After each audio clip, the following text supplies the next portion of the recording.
messieurs les sénateurs, messieurs les conseillers généraux, messieurs les maires, mesdames et messieurs les maires, mesdames et messieurs aussi les conseillers généraux, pardon, mesdames et messieurs les élus, mesdames et messieurs. Bien avant les aspects pratiques immédiats que sont pour les usagers de la route la sécurité de circulation accrue et le gain de temps, l'inauguration de ce nouveau tronçon de la route nationale 124 en 2 fois 2 voies est à rapprocher de la place et du rôle que les agglomérations doivent tenir dans l'espace régional de Midi-Pyrénées, en lien notamment avec la métropole toulousaine. Juste après les élections municipales de 2008, j'ai manifesté publiquement et à de multiples reprises l'importance majeure de cet enjeu. J'ai voulu que ce dossier retrouve la place qu'il méritait dans l'agenda des institutions respectives dont nous avons la charge.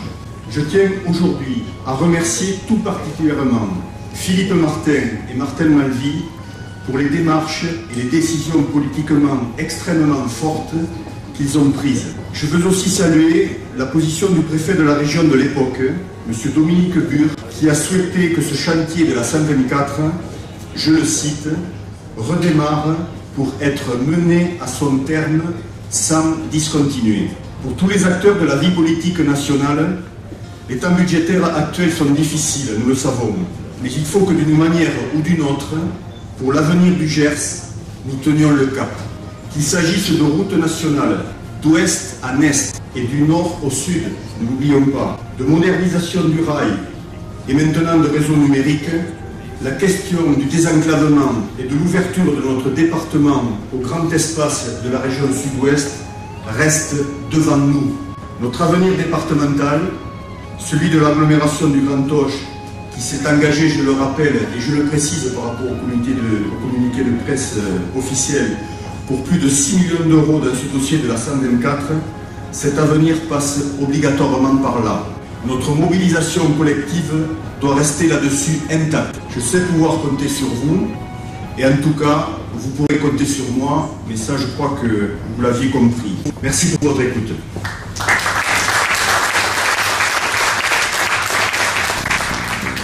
Mesdames et messieurs les élus, mesdames et messieurs, cette journée est à l'évidence un moment important pour le département du Gers. Au terme de 20 ans de combat, la modernisation complète de la RN 124 entre Auch et Toulouse est désormais à portée de main. L'inauguration de la section Auch-Aubiette et sa mise en service dans quelques minutes témoignent du respect des engagements pris. Ce moment n'est pas le fruit du hasard. Il est celui d'un succès collectif qui s'est construit il y a 12 ans à l'occasion de la signature par Lionel Jospin, alors Premier ministre, et Martin Malvy, président de la région, du 12e contrat de plan État-Région. Alors que la situation semblait figée, l'engagement conjoint de l'État, de la région, et pour la première fois de son histoire, du Conseil général du Gers, avait permis de reprendre espoir en mobilisant un financement d'un peu plus de 150 millions d'euros. À l'époque, c'était mieux, je disais 1 milliard.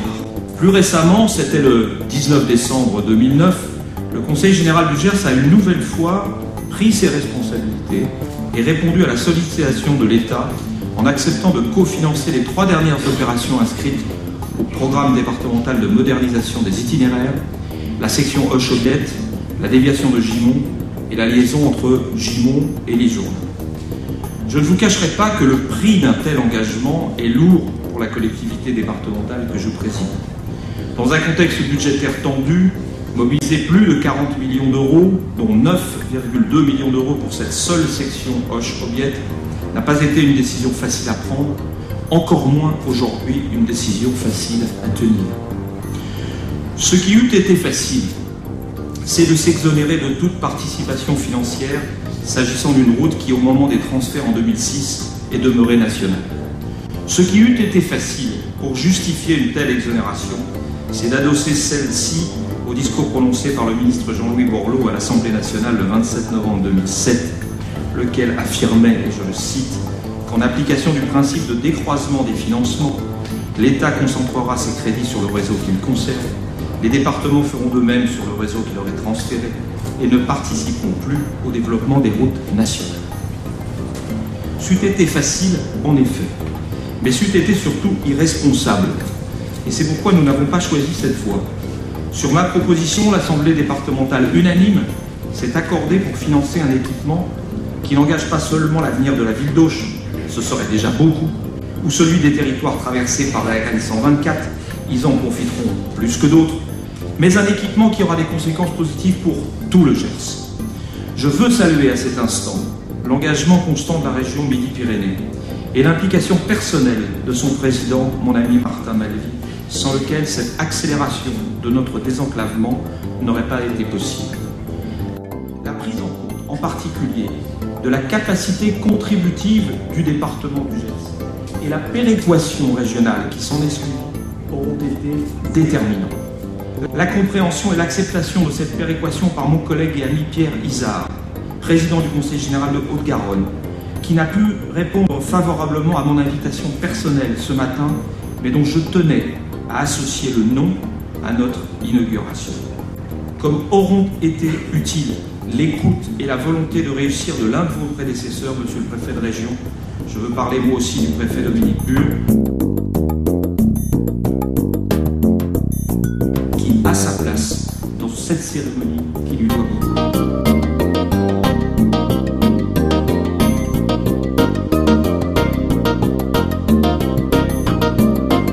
Tout aussi décisif aura été l'engagement du maire d'Auch, Franck Montaugé, que je remercie d'avoir œuvré dès le début de son mandat, d'avoir milité et d'avoir financé ce projet. L'agglomération du Grand Auch reste d'ailleurs à ce jour la seule communauté de communes à avoir accepté de participer financièrement à la modernisation de cet axe routier majeur. Une décision courageuse qui honore tous les maires qui sont membres de cette communauté et qui tranche avec les fins de non-recevoir que nous ont opposés d'autres groupements de communes qui seront pourtant les grands bénéficiaires de ce désenclavement.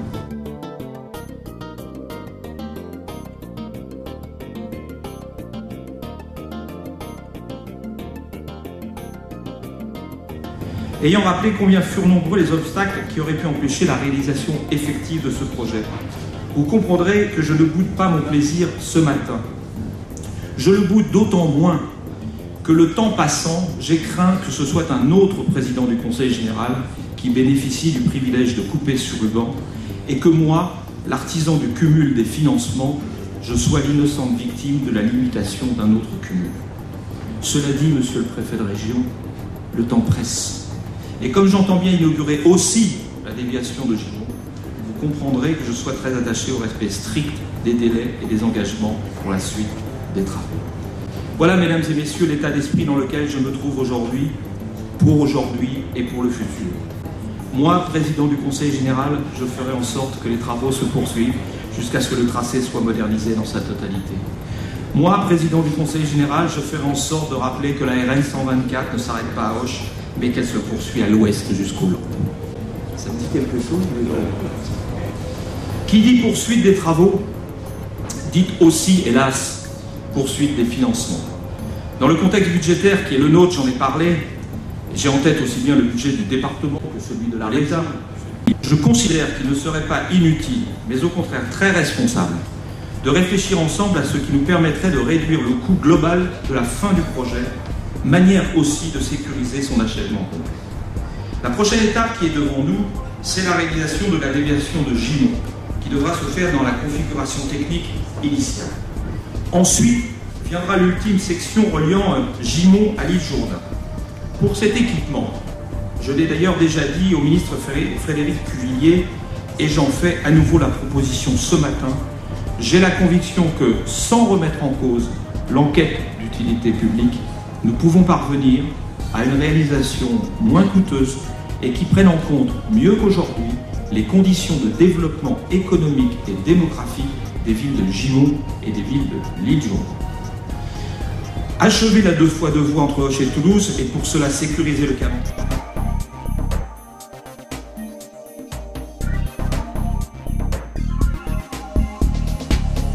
Les autres étapes qui conditionnent le désenclavement du Gers.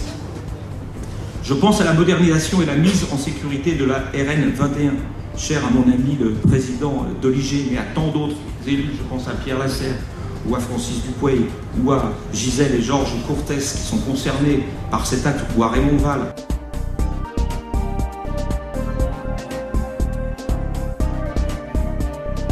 Concerné lui aussi par cet acte. Je pense à cette modernisation d'un axe européen dont les caractéristiques techniques sont aujourd'hui indignes de ce label. Je pense aussi au contournement nord-sud de la ville d'Auch. Je pense enfin à la poursuite de la mise à 2x2 voies de la RN 124 à l'ouest d'Auch que j'évoquais tout à l'heure. Voilà pourquoi, monsieur le préfet de région, je souhaite engager, dès que cela sera possible, les discussions avec l'État en vue de l'adoption d'un schéma de service qui marquera clairement la priorité que nous accordons à ces trois chantiers. Je souhaite aussi affirmer devant vous une exigence à laquelle je suis très attaché, celle que ces grands travaux de voirie puissent être des éco-chantiers mobilisant des technologies et des pratiques éco-responsables. Cette volonté, je l'avais exprimée dès 2009 lors de la signature du plan départemental de modernisation des itinéraires. Aussi, je veux saluer le travail remarquable des services de l'État qui ont répondu à cette demande en mettant en œuvre un très grand nombre de mesures de compensation environnementale, que ce soit en matière de faune et de flore,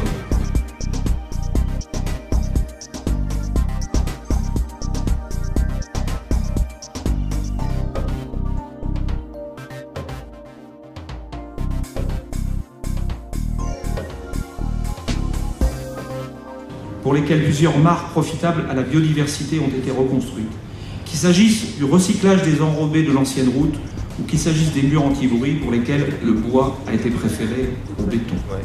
Je souhaite qu'à l'avenir, nous continuions de faire la démonstration qu'il est possible de désenclaver le Gers, même par la route, tout en limitant les impacts environnementaux de ce désenclavement. J'ai des convictions clairement pro-environnementales et écologistes, mais je ne confonds pas le principe de précaution avec le principe d'inaction. Et je dis aux formations politiques qui, en région, me semblent tentées par le anti-tout, qu'il faut aussi saluer avec force l'engagement de la région en faveur d'un plan rail qui donne satisfaction et qui montre à quel point la région Midi-Pyrénées se soucie d'un désenclavement qui prenne en compte cette dimension-là. Toute autre chose ne serait que polémique futile. Mesdames et messieurs, je suis président du Conseil général depuis le printemps 1998. Je sais que pour certains, c'est trop long. Depuis cette date, je n'ai eu de cesse de me battre pour un désenclavement du Gers dont je constate qu'il est en train de devenir réalité. Inauguration du contournement Est-Ouest d'Auch en février 2000. Inauguration de la déviation d'Aubiette en novembre 2002. Inauguration de la déviation de Léguevin en juillet 2009. Inauguration enfin aujourd'hui de la section Auch-Aubiette. Au total, ce sont 58 km de voies modernisées et surtout rendues plus sûres. On peut en témoigner lorsqu'il y a 24 heures de cela, un accident mortel est survenu dans une partie qui n'est pas encore sécurisée. Combien cet équipement n'est pas simplement un équipement pour aller plus vite, mais pour être plus sûrement rendu d'un point à un autre. Ces 58 km vont transformer le Gers en lui donnant de nouvelles perspectives économiques et un regain d'attractivité. J'en terminerai là. La route, même modernisée, entre Auch et Toulouse ne suffira pas à assurer l'avenir de notre département. D'autres grands chantiers d'équipement nous attendent, qui seront tout aussi déterminants. Je pense, et je veux le dire ce matin en inaugurant cette section, je pense en priorité à celui du très haut débit. Le Gers, monsieur le préfet de région, le Gers, monsieur le président de région, le Gers est le premier département de Midi-Pyrénées à s'être doté d'un schéma départemental d'aménagement numérique, dont chacun, État, région, opérateur, s'accorde à dire qu'il est à la fois original, pertinent et surtout adapté à la réalité de notre territoire rural. En élaborant un schéma ciblé qui représente un investissement global d'un peu plus de 45 millions d'euros, ce qui est beaucoup d'argent, mais ce qui est pratiquement moins de la moitié de ceux qui vous sont présentés par ailleurs, monsieur le président de région, nous avons fait le pari d'un projet raisonnable, d'un projet économe, d'un projet adapté à la ruralité. Surtout, nous avons fait le pari d'un projet finançable. Aussi, pour conclure, vous comprendrez que nous attendions en retour de l'Europe, de l'État et de la région, qu'à nos côtés et dans un avenir proche, cette raison l'emporte, cette urgence s'impose, ce pragmatisme soit récompensé et que la mise en place du très haut débit dans le Gers conforte la vitalité d'un département qui entend bien contribuer à sa place au rayonnement de la région Midi-Pyrénées et au redressement de la France. Je vous remercie.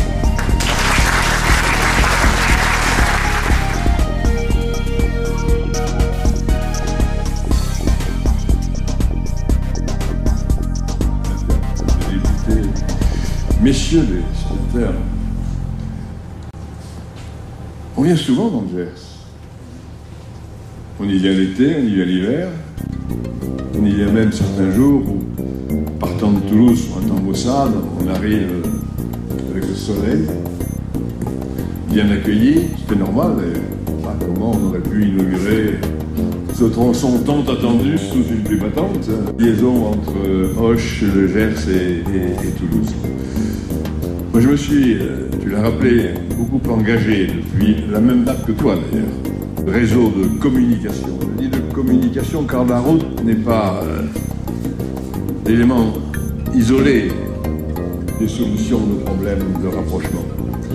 Il y a la route, il y a le rail, et tu l'as évoqué à l'instant, il y a les technologies d'information Internet, la fibre optique aujourd'hui, pour éviter que demain, certains soient desservis, ceux qui vivent dans les grandes concentrations, ou les moins grandes, mais dans des concentrations humaines, et que le reste des territoires soit laissé à l'abandon. La fracture, elle est aujourd'hui autant, ou demain autant, sur le numérique qu'elle était hier, ou qu'elle pourrait apparaître hier sur la route ou sur l'autre.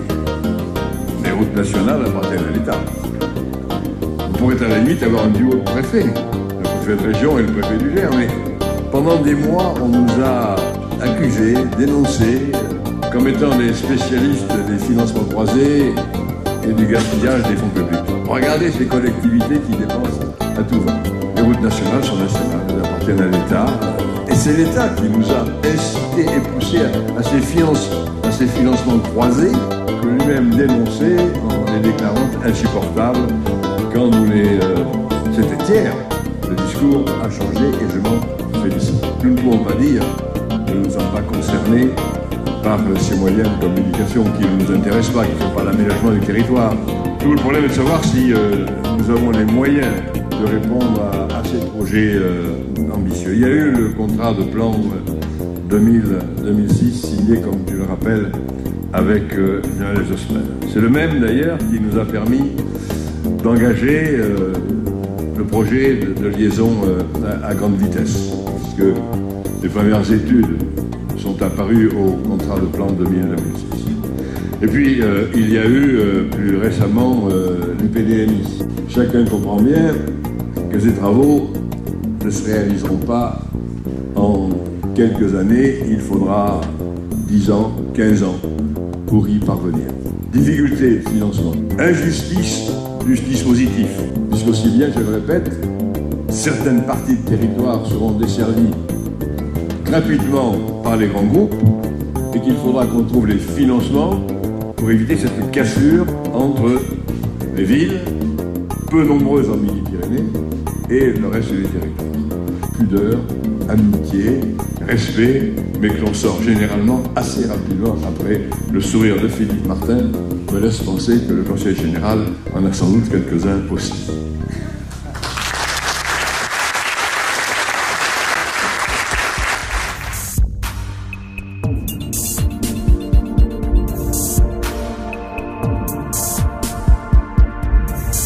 Avec un mot particulier, bien sûr, pour les porteurs du suffrage universel, au premier rang desquels, Madame et Messieurs les parlementaires. Monsieur le Président, effectivement, cette journée est l'inauguration de la première opération routière au titre du plan de modernisation des itinéraires que nous avons conclu ensemble il y a quelques années. Donc c'est un moment important pour le Gers, mais aussi pour l'ensemble du déroulement de ce contrat que nous avons conclu. Donc c'est un moment à signaler, certes, et vous l'avez dit avec brio les uns et les autres, il a fallu être patient et le chemin n'est pas encore atteint jusqu'à son terme. Donc c'est bien dans cette perspective de temps que je voudrais inscrire 3 types de réflexions, si vous me permettez, en cette journée-là. La première réflexion s'inscrit dans ce que vous avez indiqué, Monsieur le Président, à l'instant de ce maire, sur la question de l'accessibilité. Le deuxième type de réflexion portera plutôt sur la nature des opérations qui ont été réalisées sur ce chantier que nous inaugurons aujourd'hui. Et le troisième, en prolongement de ce que vous avez dit, Monsieur le Ministre, c'est que les infrastructures ne valent que ce que pour les hommes en font. Sur l'accessibilité, je crois essentiel, et en tous les cas, je suis dans cette perspective pour les fonctions qui sont les miennes, avec Étienne Guéprat, c'est d'avoir une vision totalement unifiée des questions d'accessibilité. Certes, il y a la route, et vous l'avez souligné avec force, cette journée nous permet...